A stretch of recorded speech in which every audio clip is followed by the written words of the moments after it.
ओम श्री परमात्मा ने नमः। मैं सीनियर प्रोफेसर हरिहृदय अवस्थी अपने परम पूज्य गुरु जी प्रातः स्मरणीय वेद मूर्ति तपोनिष्ठ गीता उपनिषद पुराण और धर्मशास्त्र के विशेषज्ञ प्रोफेसर पंडित भगवत शरण शुक्ल जी के साथ में आप सभी को Awasthi Ayurveda anatomy yoga and spirituality channel पर हार्दिक स्वागत करता हूँ। गुरु जी हम लोग को सांख्यिक तत्व कौमुदी सरल भाषा में सिखा रहे हैं। आज 50वीं कारिका है जिसमें नव तुष्टि के बारे में बताया गया है, तो उसको सीखने के लिए चलते हैं गुरु जी की ओर।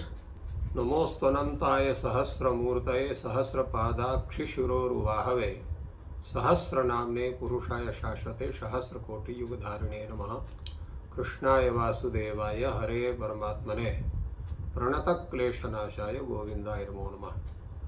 इस चैनल से संबद्ध सभी विद्वद्गण, सभी जिज्ञासु छात्रवृंद, सहृदय सज्जन वृंद एवं इस चैनल के संस्थापक तथा प्रबंधक आचार्य हरिहृदय अवस्थी जी, आप सभी का सांख्य शास्त्र के इस विचार परंपरा में स्वागत है।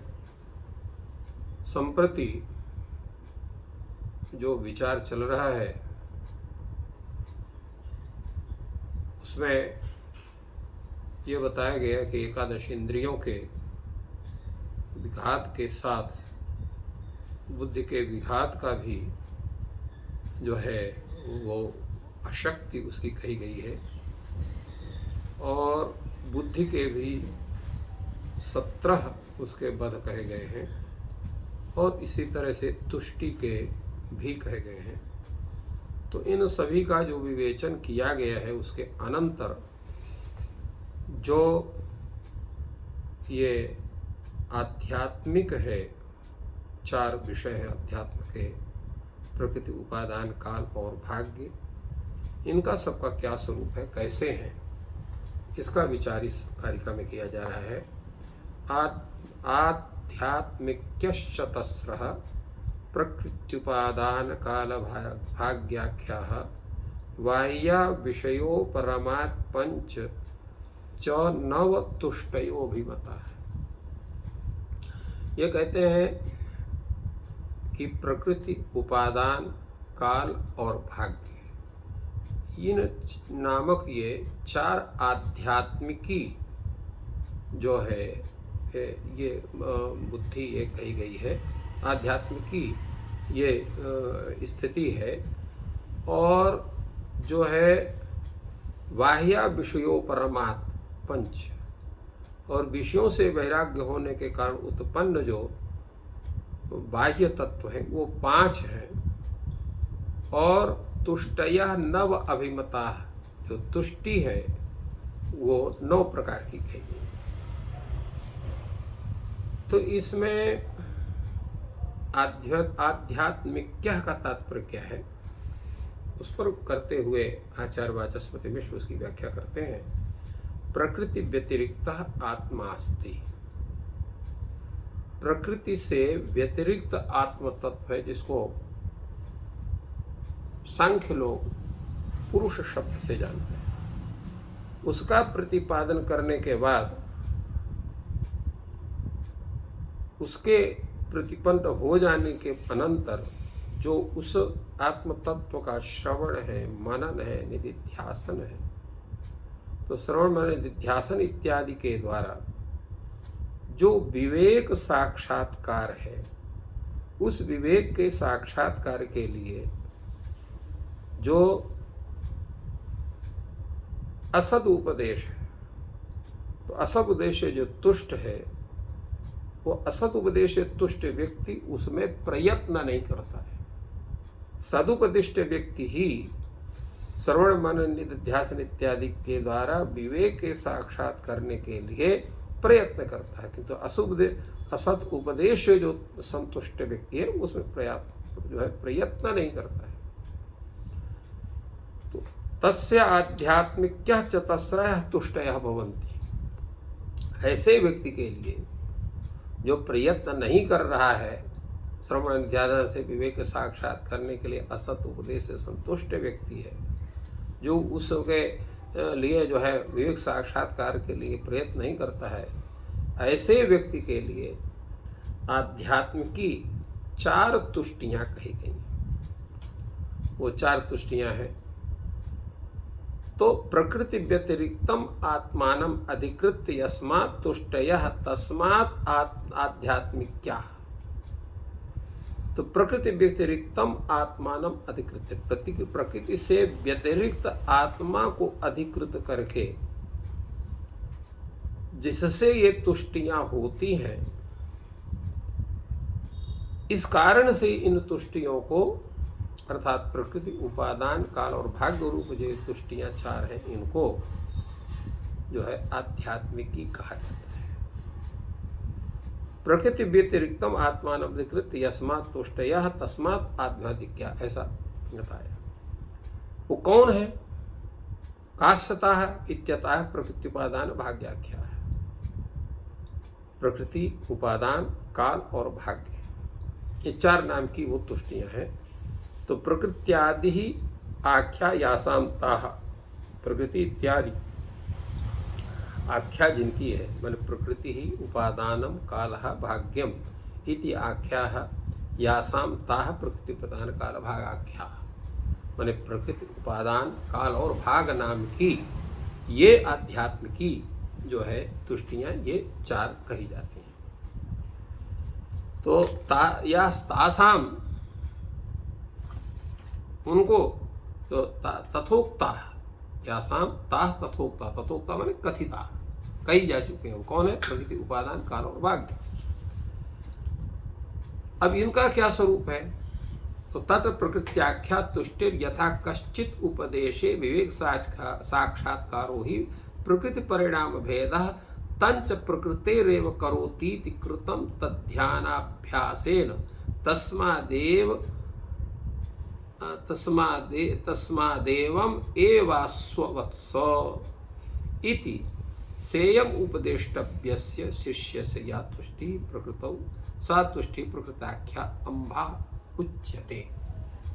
अब ये प्रकृति रूप जो तुष्टि है, इसका क्या स्वरूप है, कैसे होती है, उसके विषय बताते हैं। जैसे किसी व्यक्ति को अगर विवेक ज्ञान प्रकृति का ही परिणाम विशेष है, ऐसा उपदेश दिया जाए, विवेक साक्षात्कार ही प्रकृति परिणाम भेद तंच प्रकृतिरेव करोति, और उसे प्रकृति ही उत्पन्न करो, प्रकृतिरेव करोति, प्रकृति उसको उत्पन्न करती है। कृतम तद्ध्यानाभ्यासेन, इसलिए आत्मा के ध्यान का अभ्यास जो है वो आवश्यक नहीं है, व्यर्थ है। तस्मादेवम एव अस्ववत्स, इसलिए आप जो है उसी में संतुष्ट रहिए, उसके अतिरिक्त और कुछ करने के इसलिए श्रवण विद्यार्थी से वियुक्त रहो, उसकी कोई आवश्यकता नहीं। तो ऐसा जो शिष्य उपदिष्ट होता है, सेयम उपदेष्टव्य शिष्य से या तुष्टि, केवल प्रकृति को मान करके ही संतुष्ट है कि प्रकृति सब कुछ है। जैसे आजकल के नास्तिक लोग कहते हैं सब प्रकृति से होता है, कोई ईश्वर नहीं होता, न कोई आत्मा होता, न कुछ हो गया, मर गए तो मर गए, जब तक जिंदा है तब खा पी लो, भोग कर लो। जो इसको नास्तिकवाद या इसी को प्राचीन काल में इसको जो है वो चार्वाक सिद्धांत कहा जाता था। तो सेयम उष्टेभ्य से शिष्य से या तुष्टि सा प्रकृतों को प्रकृति में होती है, और प्रकृत्याख्या वह तुष्टि जो है उसको अम्भ ऐसा कहते हैं, क्योंकि वह संसार मज्जन हेतु है, मैंने संसार में ही व्यक्ति को पड़ा रहता, अनेक योनि में भटकता रहता है ऐसा व्यक्ति, इसलिए उसको अम्भा वैसे प्रकृति है। या तो प्रकृत्यपि विवेक ख्यातिर न सा प्रकृति मात्रम भवति, माँ भूत सर्वदा तन्मात्र सर्वान् प्रत्यविशेषात् प्रवज्यायास्तु सा भव तस्मात् प्रवज्यायाम उपाददीथाः कृतं ते ध्यानाभ्यासेन आयुष्मन् इति उपदेष्ट यातुषे सोपादानाख्या सलिलम उच्यते। तो अब जो दूसरी प्रकृति, जो दूसरी तुष्टि है उपादान, तो उपादान रूपी तुष्टि कैसी है, उसके लिए कहते या तो प्रकृत्यपि विवेक ख्यातिर, ऐसा व्यक्ति कोई है जिसको प्रकृति का परिणाम विशेषर होकर भी विवेक ज्ञान केवल प्रकृति से नहीं हो रहा है, अन्यथा सबके प्रति प्रकृति के समान रूप के कारण सभी को सर्वदा विवेक ज्ञान होने लगे, क्योंकि प्रकृति सबकी एक ही जैसी होती है। तो इस सबको ये जो है प्रकृति से ही विवेक का ज्ञान नहीं हो रहा है। इसके विपरीत देखा जा रहा है कि संन्यास उत्पन्न होता है, संन्यास जब होता है तब होता है, तो इसलिए उसमें प्रयोग भी होता है। इसलिए कहा जाए आयुष्मान आप जो है संन्यास ग्रहण करो, प्रव्रज्याम उपादधि था, तस्मात् प्रव्रज्याम उपादधि था, इसलिए आप संन्यास धारण करिए, त्याग करिए, तब आपको विवेक का ज्ञान होगा। तो इसलिए संन्यास ग्रहण करो। और ध्यानाभ्यासेन कृतम, तो ध्यानाभ्यासेन, ये ध्यान लगाना अभ्यास करने की कोई आवश्यकता नहीं है। इस प्रकार जो ये उपदेश हो रहा है, संन्यास ग्रहण करो, तुम्हारा ध्यान अभ्यास व्यर्थ है, ऐसे उपदेश से जिसको तुष्टि होती है वह उपादान नामक तुष्टि है, और उसी को जो है वो सलिल भी कहा जाता है। अब कुछ ऐसे लोग हैं कि जिनको संन्यास से भी तुष्टि नहीं होता। प्रव्रज्यापि न सद्यो निर्वाणात् एति सैव काल परिपाकम अपेक्षितं ते विधास्यति अलम उत्तप्ततया तव इति उपदेशया तुष्टि सकालाख्या ओघा उच्यते। अब कोई ऐसा व्यक्ति है कि संन्यास भी ग्रहण कर लिया, परंतु बहुत काल तक संन्यास ग्रहण करने के बाद भी कोई सिद्धि नहीं दिखाई पड़ती है, समय की अपेक्षा करती, समय आने पर सब प्राप्त होता है। तो प्रव्रज्यापि न सद्यः निर्वाण देती। तो अब ये जो संन्यास है वो भी शीघ्र जो है मोक्ष को नहीं दिला रहा है। सैव काल परिपाकम अपेक्षितं ते विधास्यति, वह जो भी है वो भी विवेक का ज्ञान या जो कुछ भी है वो कालांतर में एक समय आने पर ही परिपक्व होकर के वह विवेक का ज्ञान को देता है, उसके पहले नहीं होता है। तो अलम उत्तप्ततया तब, इसलिए बहुत ज़्यादा उद्विग्न होने की आवश्यकता नहीं है, संन्यास लेने की भी बहुत आवश्यकता नहीं, क्योंकि संन्यास लेने भर से काम चलने वाला नहीं है। एक समय विशेष जब आएगा तब आपको जो है वो विवेक का ज्ञान होगा। इसलिए ऐसा देखा जाता है कि इति उपदेशे या तुष्टि, इस प्रकार के उपदेश में जो तुष्टि है उसको काल नामक संतुष्टि कहते हैं, और उसका नाम ओघ ऐसा कहा जाता है। तो इस तरह से प्रकृति को, उपादान को और काल को बतलाया गया है। इसके आगे भी बड़ा विचार है जिसको हम लोग उस पर अग्रिम दिन विचार करेंगे, और आज यहीं पर हम इस विचार को विराम देते हैं। तो इस प्रकार गुरु जी ने आध्यात्मिक जो 4 प्रकार बताए उसकी तुष्टि के संदर्भ में उनका विचार सरल भाषा में समझाया। आपका दिन शुभ हो, ईश्वर आपकी सहायता करें। धन्यवाद।